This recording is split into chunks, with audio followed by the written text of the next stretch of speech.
Comparatively last 2-3 years से CSAT का ज़्यादा डिफिकल्ट क्वेश्चंस आ रहे हैं, तो प्रैक्टिस ही करना बेटर होगा लाइक 5 to 6 ईयर्स से। हाँ, मैंने गलती की थी कि मैंने फर्स्ट अटेम्प्ट में नॉवेल्स वगैरह आती है, उसमें भी हेल्प हुई थी मुझे। नाम बता दीजिए। श्रद्धा सावली, कहाँ से हैं आप? महाराष्ट्र से। महाराष्ट्र। एजुकेशन बैकग्राउंड कौन सा बोर्ड था थोड़ा बताना। बीकॉम से था और मुंबई यूनिवर्सिटी से ही किया। अच्छा, मीडियम कौन सा है आपका? इंग्लिश में। इंग्लिश मीडियम से। अंदर जाने से कोई पहले घबराहट हो रहा था, कोई डर लग रहा था? ऑफ कोर्स लगता है, फर्स्ट इंटरव्यू था मेरा, तो इसलिए थोड़ा सा डर लग रहा था, नर्वसनेस। कौन सा अटेम्प्ट था? Second attempt. Second interview, first first interview.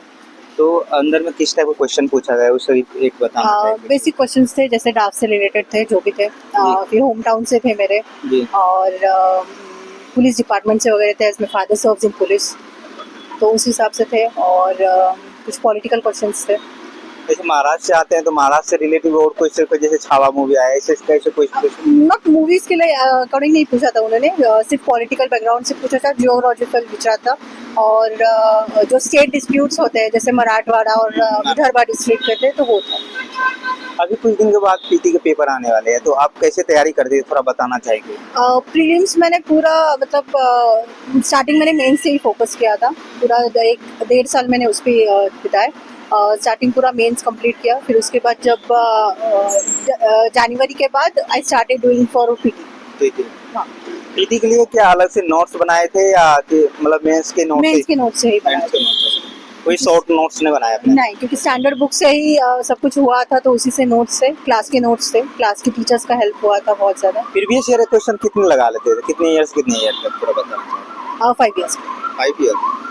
और पीवाईक्यू मार्केट से उठाते थे या ज्वाइन किए थे कोचिंग को?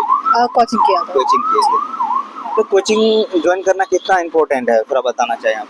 इट डिपेंड्स कि अगर, क्योंकि मैं जॉब करती थी तो सेल्फ स्टडी नहीं हो पाती थी, इसलिए मैंने कोचिंग किया। जॉब के साथ आप तैयारी की है? क्या जो बच्चे जॉब नहीं करते हैं उसको भी प्लान रखना चाहिए या क्योंकि आप तो जॉब करते हैं? Depend on person to person, बता नहीं सकते किसी की, क्योंकि किसी किसी का स्ट्रेंथ होता है, वो लोग कंप्लीट भी कर लेते हैं, किसी किसी का नहीं, तो वो depend person to person. Previous year question कितने ये मतलब अभी पीवाईक्यू कितने लगाने से जोन में चले जाते बच्चे, क्योंकि पीटी का जो है पेपर बहुत वो होता है। हाँ, कंपैरेटिवली लास्ट 2-3 ईयर्स से सीसैट का ज़्यादा डिफिकल्ट क्वेश्चंस आ रहे हैं, तो प्रैक्टिस ही करना बेटर होगा लाइक 5 to 6 ईयर्स से। हाँ, जैसे कि आपने बताया कि सीसेट में बहुत बच्चे सीसेट के वजह से रुक जाते हैं, ये भी अच्छा है। सीसेट वजह तो कैसे आप तैयारी कर देते हैं थोड़ा बताना चाहिए, कैसे बच्चे को तैयारी करना चाहिए? सीसैट के लिए बेसिक्स है, जो बैंकिंग एग्जाम से रिलेटेड आते हैं वो क्वेश्चंस करने चाहिए, वो ज़्यादा हेल्पफुल होते हैं। और रीजनिंग एंड वो होता है, और ज़्यादातर रीजनिंग का पार्ट ही आता है मोस्टली उसमें, लॉजिकल। इसमें कितना पीवाईक्यू लगा लेने से थोड़ा बताएं, कितने से कितने लगाए थे मतलब? मैंने 12 टेस्ट सीरीज सॉल्व की थी और कोचिंग की।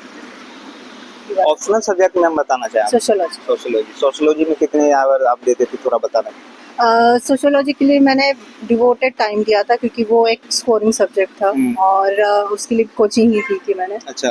तो कोचिंग के नोट्स वगैरह थे, तो सर ने हेल्प की थी। आपका डेली रूटीन क्या रहता था, कितने आवर पढ़ते थे थोड़ा स्टडी आप, क्योंकि जॉब के साथ आप तैयारी करती है, जो बच्चे जॉब के साथ करना चाहते हैं उनको थोड़ा हेल्प मिल जाएगी?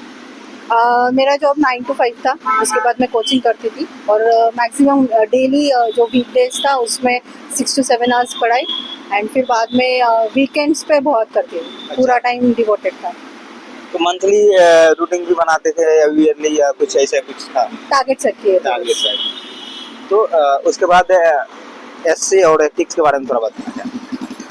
एथिक्स के लिए तो बहुत ज़्यादा, जैसे ही हम लोग कवर करते हैं बाकी सब्जेक्ट्स, तो एथिक्स का ऑलरेडी उसमें बहुत सी लॉजिकल क्वेश्चंस आ जाते हैं, वो इनबिल्ड होना चाहिए।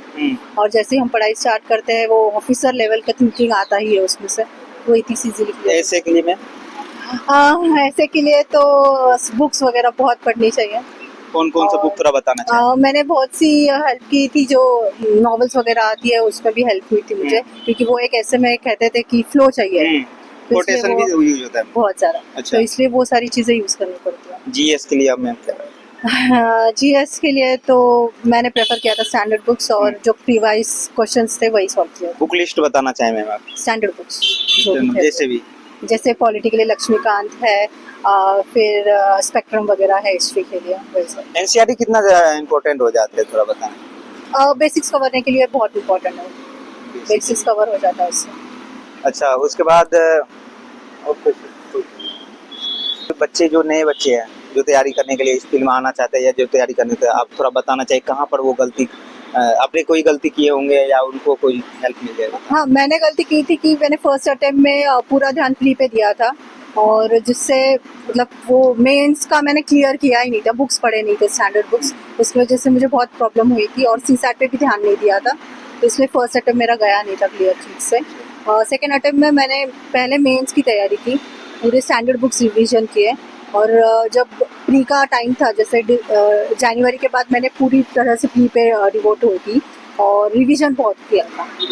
फैमिली का सपोर्ट कितना जरूरी है बहुत ज़्यादा, बहुत ज्यादा। बहुत ज़्यादा, आपके कोई मतलब फैमिली सपोर्ट पूरा था क्या? पूरा था। अच्छा, जो बच्चे घर से नहीं तैयारी करते यहाँ आना चाहते, दिल्ली आना चाहते, उसको क्या कहेंगे आप? ऑनलाइन लेना चाहिए कोचिंग या ऑफलाइन लेना चाहिए, कैसे है असल? प्रेफरेबली तो ऑफलाइन कोचिंग्स, और क्योंकि उसमें डेडिकेशन ज़्यादा मिलता है मेरे हिसाब से, और ठीक से अपना टाइम टेबल और टारगेट सेट करके वो लोग क्लियर कर सकते हैं। जैसे कि आपने बताया कि जॉब के साथ तैयारी करते, बहुत सारे बच्चे ये होता है कि हाँ ठीक है एक जॉब हो गया छोड़ दिए, या कुछ दिन प्रिपरेशन करते हैं फिर छोड़ देते हैं, उसको क्या कहना, क्या मैसेज देना चाहिए? इसमें डेडिकेशन चाहिए और कंसिस्टेंसी चाहिए, और रेगुलर वो पढ़ना चाहिए तो ही होगा। कोई मोटिवेशन कोर्स बताना, कोटेशन बताना चाहें? नहीं, अभी तो कुछ याद नहीं आ रहा। ऐसा होता है ना कि जब पढ़ने का मन ना हो तो कोई कोटेशन या कोई ऐसा। मेरे लिए तो thought। मोटिवेशन पेरेंट्स ही थे, हाँ, और मेरे बच्चे थे। अच्छा, तो वही थे। आप शादीशुदा हैं? जी। तो मैम शादीशुदा होकर भी आप तैयारी कर रही है, बहुत बड़ी चीज है। तो वही थे, बहुत सारे बच्चे जो शादी हो जाते छोड़ देते हैं, तो ऐसा। मोटिवेशन तो पेरेंट्स और बच्चे ही थे बस। Thank you. Thank you sir.